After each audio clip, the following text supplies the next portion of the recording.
Após a Idade das Trevas, a Itália iluminou o mundo.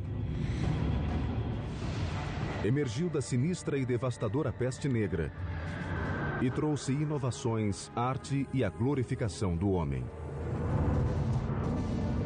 Foi uma explosão de ideias brotadas das mentes mais esclarecidas de todos os tempos.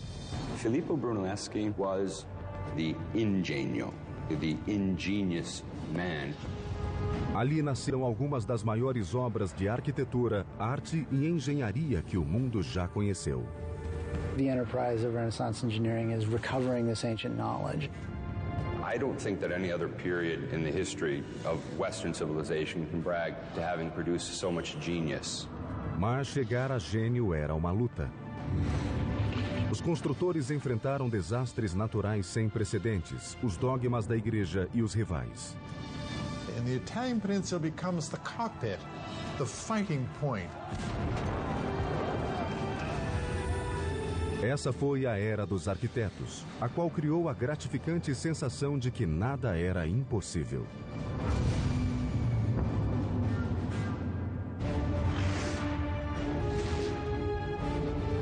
Construindo um império. O mundo de Da Vinci. Ano 476 depois de Cristo. O grande Império Romano desabara e sepultara para sempre seu poder e domínio. Os imperadores que unificaram a região já não existiam e a Europa Ocidental fragmentara-se. Durante séculos, a Europa foi governada por uma linha de reis germânicos que chamaram seus domínios de Sacro Império Romano. Mas no século XII começou a surgir uma coleção de repúblicas italianas. Unidas, elas decidiram resgatar as glórias da velha Roma. Revitalizaram a Europa e criaram o molde do mundo ocidental.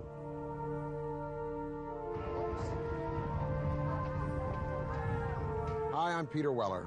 And in 2001, I came here to the city of Florence to finish a master's degree in Italian Renaissance art history at Syracuse University in Florence. The Italian Renaissance is as overwhelmingly mind-blowing as it is beautiful. It is the most impacting epoch of the last millennium. It is the age of invention with Da Vinci and Copernicus and Gutenberg. But it is also the age of the cult of personality. It is the time when that unknown artisan or craftsman will become the artist. It is the time when that nameless builder will become the architect. In the 12th and 13th centuries, Italy is really beginning this sort of rebirth. Because what's happening is that stability has been reinstituted onto the peninsula, mainly through the Holy Roman Empire, through the system that we call feudalism. The city is reborn. E nessas liberais cidades romanas surgiu novo tipo de líder. The rulers of the Italian city-states are the merchants. They're not the traditional aristocracy. They're not the traditional nobles. And this produces this extraordinarily vibrant urban life in the 13th century. Famílias como os Médici dirigiram bancos tanto quanto governavam cidades. A riqueza gerava poder. E o poder podia comprar arte e arquitetura. As cidades começaram a construir em grande escala, sempre de olho no vizinho e ciosas da própria independência.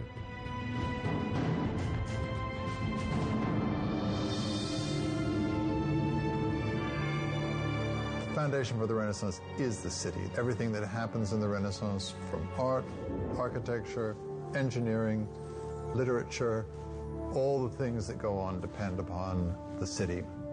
Uma ambiciosa cidade que buscava o poder era uma república florescente situada ao longo de uma importante rota de comércio entre a França e Roma. Seu nome era Siena. I come here to the Piazza del Campo once a year to witness that medieval harangue on horseback around here called Palio. 3 times around this Campo, 90 seconds of speed and violence on bareback horses. When the horses run, they pass this magnificent 15th century sculpted fountain called the Fonte Gaia by Jacopo della Quercia. Now today, when we turn on a tap, we just take it for granted that H2O is going to come out.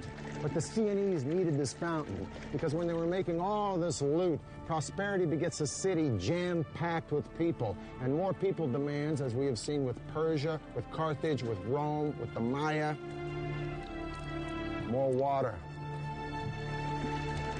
Mas prover essa cidade de água suficiente era um desafio complicado. Siena doesn't have a river very close. So they had to find this water somewhere else. They thought they could find another way to go and search for water. And that way was building some tunnels underground. Escavando uma rede de túneis subterrâneos, chamados bottini, os engenheiros chegaram a fontes naturais e lençóis de água que havia na periferia. Aos poucos, a água chegava a esses túneis muito estreitos que acabavam em tanques. Mas escavar esses bottini não era fácil.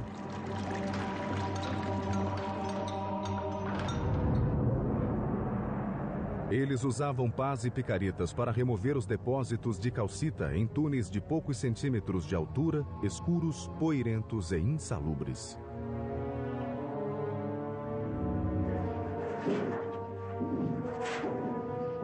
A bottino like this one would sometimes run for miles and miles, so the engineers had to know just where in the heck they were going. So every so often they dug a hole up to the surface, and these holes were called occhi, or eyes. They would give the engineer a sense of where the direction of the bottino would be, and if they were wrong, they could redirect the bottino. A água corria pelos túneis, distribuindo-se pelas regiões mais necessitadas, e ainda alimentavam as fontes das ruas e avenidas movimentadas como a Fonte Gaia. Now these channels had to be pitched at an angle ever so slight, imperceptible to the naked eye, less than 1 degree, because if the water flowed too steeply, it would overwhelm the system. So to keep this from happening, the engineers used an instrument called an archipendolo. It's nothing but a pendulum. It's a stick with a string and a weighted ball or stone at the end. No matter how much you pitch the stick, the string will always remain vertical, giving you a vertical line in a relationship to the tilt of the horizontal stick. In this way, the water would flow quietly and evenly into Siena and fill up the Fonte Gaia. Em 1345, mais de 15 quilômetros de túneis cortavam o subterrâneo de Siena. E assim a cidade cresceu e prosperou. More water brought more people to the boomtown. More people to the boomtown, more turf is needed. Pretty soon, Siena controls most of southern Tuscany. Now, this prosperity and this land encroachment, if you will, would seriously become the burr in the saddle to one of its neighbors.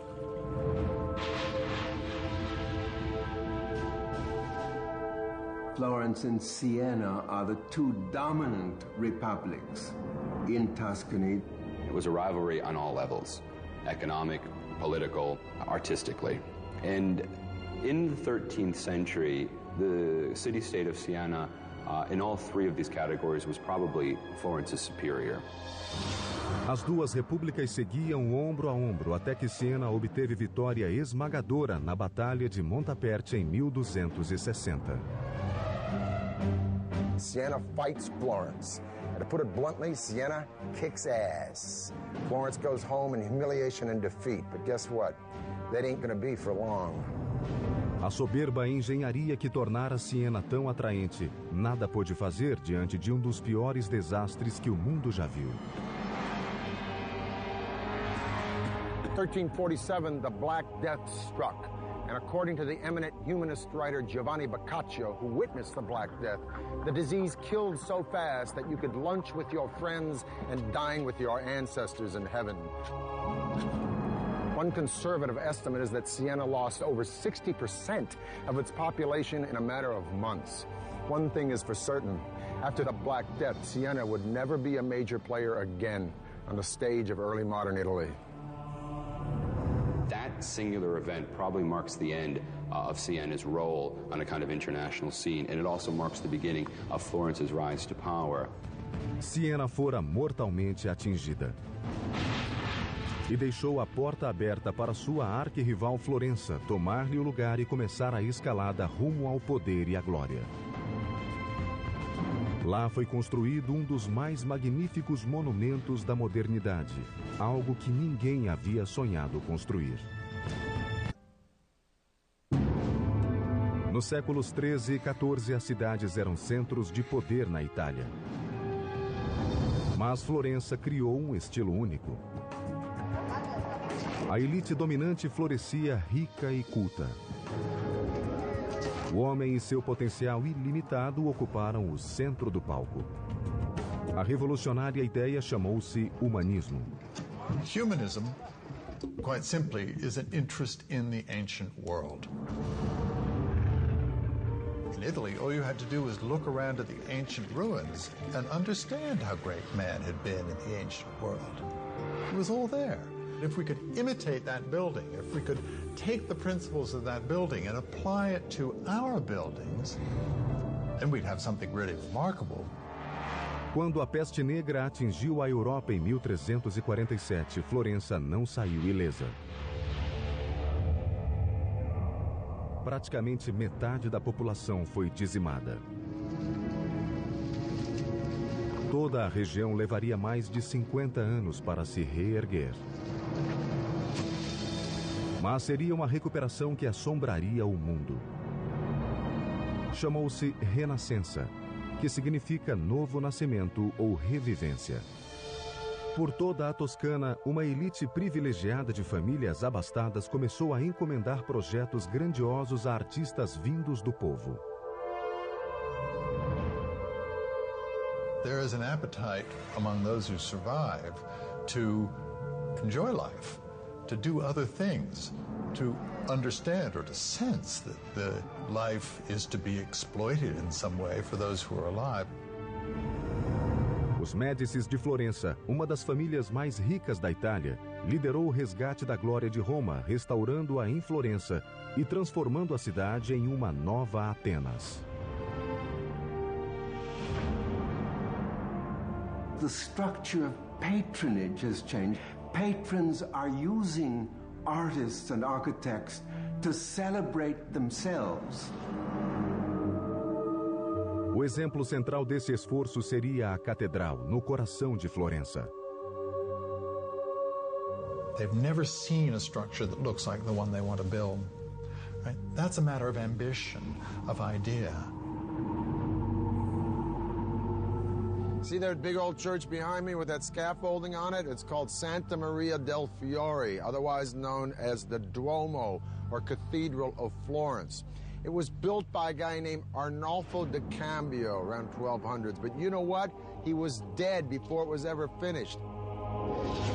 Arnolfo intended for the church to have a dome, but he's dead, so the church stands for a whole bunch of decades without any dome on it at all. Finally, in the 1400s, it's left up to a guy wearing a real genius suit named Filippo Brunelleschi to not only change the entire idea of building, to become an architect, but to make the entire field of architecture a design. Brunelleschi vinha de uma família de classe média e devia se tornar funcionário do governo tal como o pai. Mas ele amava e admirava as artes e começou estudando ourivesaria. It's only in his early 30s that he then moved over and began to become what we now call an architect.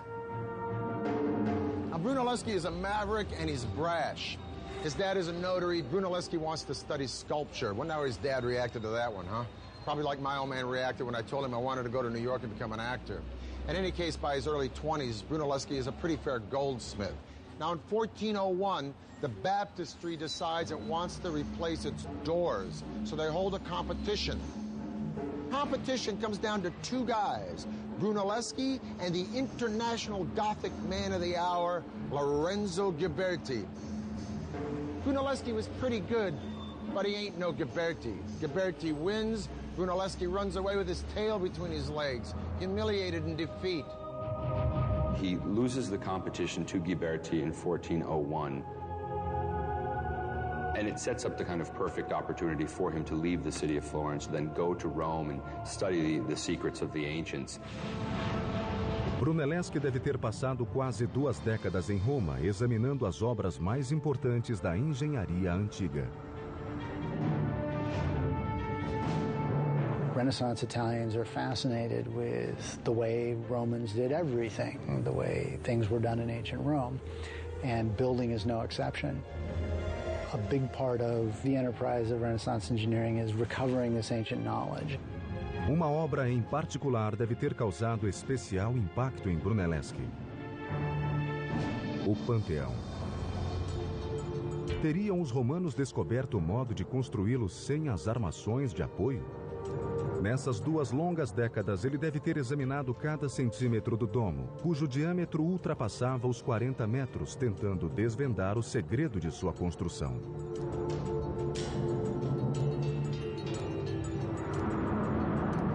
Quando voltou a Florença, Brunelleschi certamente trazia consigo a chave do domo romano. It seems that Brunelleschi reappears in Florence just at the time that the Opera of the cathedral was in fact planning on this competition for the design of the dome. The cathedral was to be, upon completion, the largest church in all of Christianity.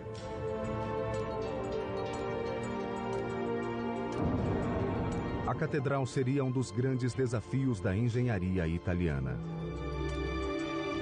They were building it large to sort of show the world exactly how important this city was on all levels.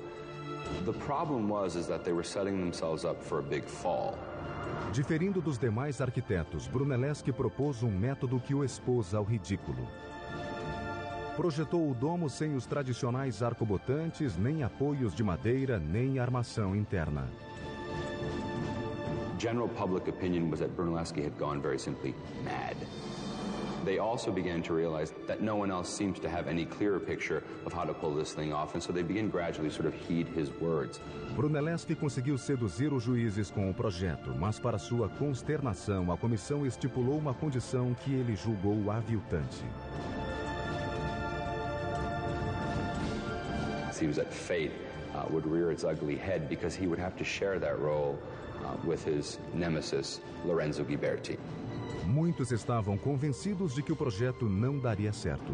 Brunelleschi não só teria de projetar o domo, como precisaria arquitetar a derrota do rival.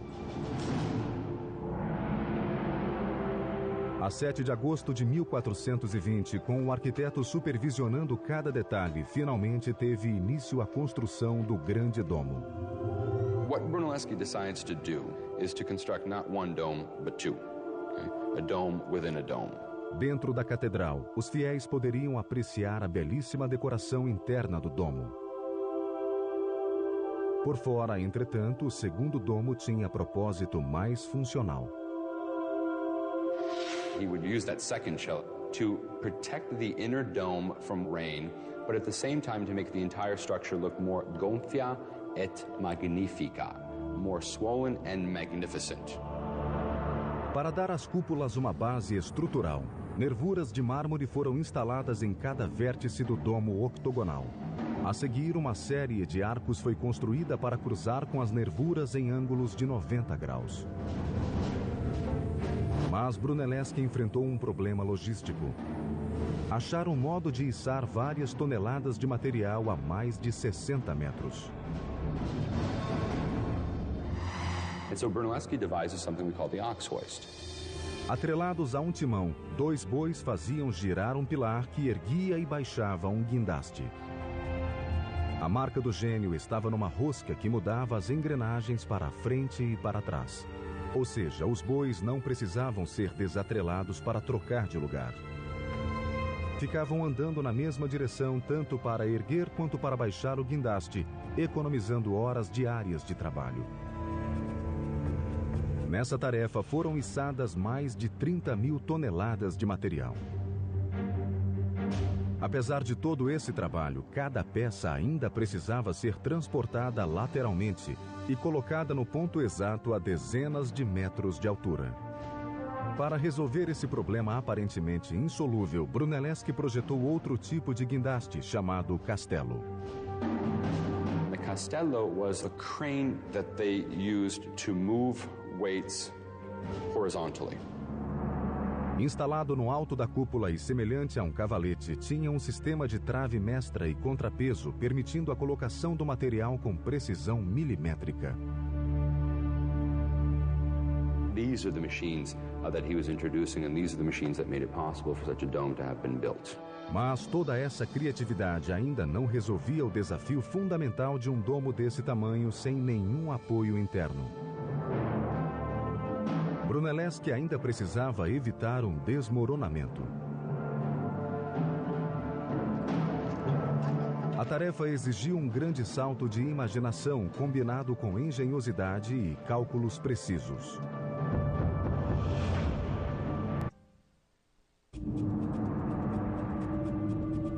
Em 1420, Florença, Itália. O visionário arquiteto e engenheiro Filippo Brunelleschi foi contratado para construir o maior domo do mundo, a cúpula de Santa Maria del Fiore.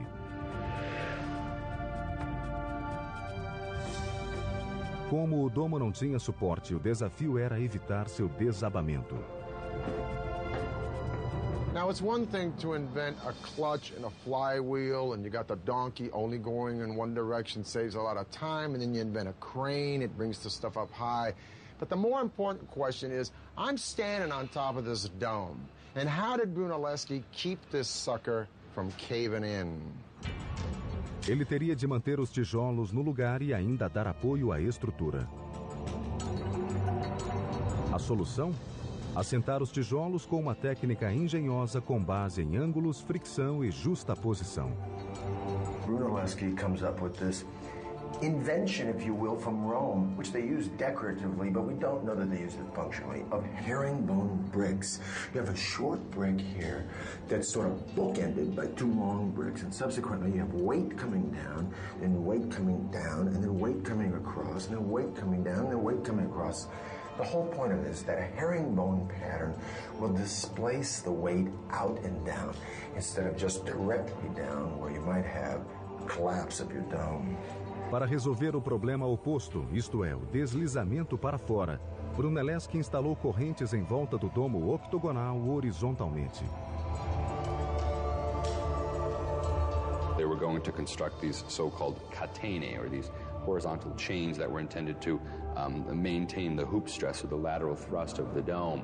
5 correntes foram interligadas em intervalos regulares para suportar o domo e agir como contrafortes invisíveis. O tempo todo, Brunelleschi foi forçado a supervisionar a obra com um colega e rival, Ghiberti. Agora, com a ideia de instalar as correntes, ele viu a oportunidade de se livrar de Ghiberti.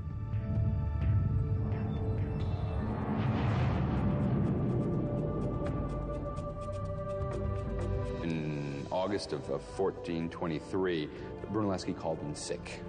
Ghiberti rather reluctantly then begins the direction of the placement of these wooden chains. And as soon as Brunelleschi heard that the process had begun, he miraculously recovers, inspects the quality of Ghiberti's work, and criticizes it publicly, saying they would have to undo everything he had done. Ghiberti retirou-se humilhado, e Brunelleschi foi nomeado chefe vitalício de todo o projeto. A 30 de agosto de 1436, após 16 anos de construção, o maior domo de alvenaria do mundo ficou pronto.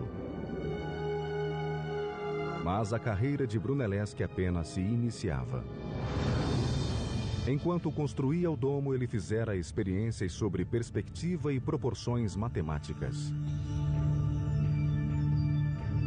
Embora seus projetos de estruturas parecessem simples e claros, havia muitos aperfeiçoamentos relativos a linhas e espaços. Uma de suas grandes inovações foi um conceito que até hoje é utilizado na engenharia: a perspectiva de um ponto de fuga. Olhando para um batistério de 8 lados e outros prédios em volta, Brunelleschi viu que se transferisse esses objetos tridimensionais para um plano bidimensional, eles desapareceriam em um ponto finito, o ponto de fuga.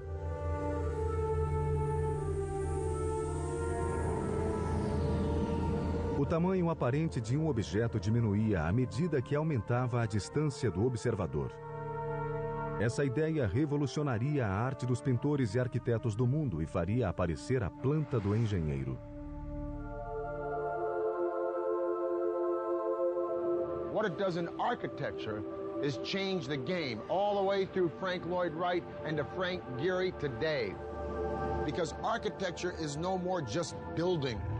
It isn't figuring it out in the dirt and saying, hey, if this wall is that long, we got to make the spire that high. Now they can deduce it and put it on paper. It's no longer the builder who's in control, it's the architect. Before Brunelleschi, most projects were based on approximate models. This would come to an end when Brunelleschi began this practice of what we call paper architecture, and that is clearly indicating what his plans were, and then begins the sort of modern tradition of architecture today. Os novos projetos de Brunelleschi foram testados em 1442 na construção da Capela